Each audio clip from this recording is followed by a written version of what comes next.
Sa araw-araw nating paglabas ng bahay, isang simpleng biyahe lang sana ang gusto natin. Makapasok sa trabaho. Makauwi ng ligtas. Makapunta sa pupuntahan.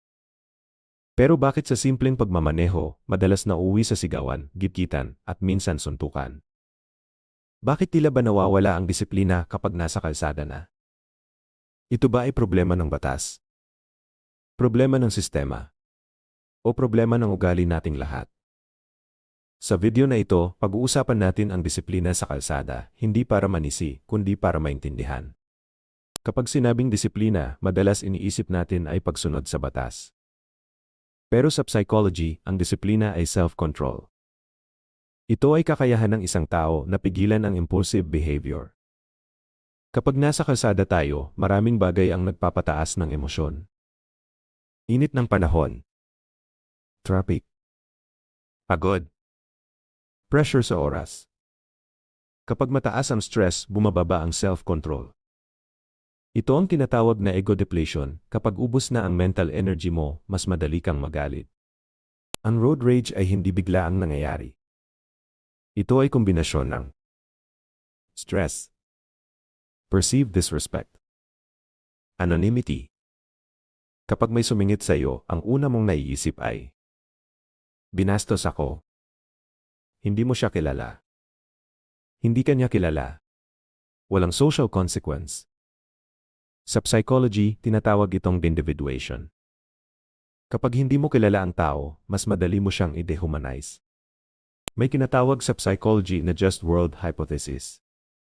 Gusto ng utak natin maniwala na kung may nangyaring masama, may ginawa siyang mali. Mas madali sa utak natin tanggapin na may kasalanan ang biktima kaysa tanggapin na random ang aksidente. Kaya minsan, kahit sumusunod ka sa batas, kapag nabangga ka, may magsasabi pa rin. Siguro may mali ka din eh. Hindi ito laging tama. Pero ito ang pattern ng pag-iisip ng tao. May isa pang psychological factor. Authority bias.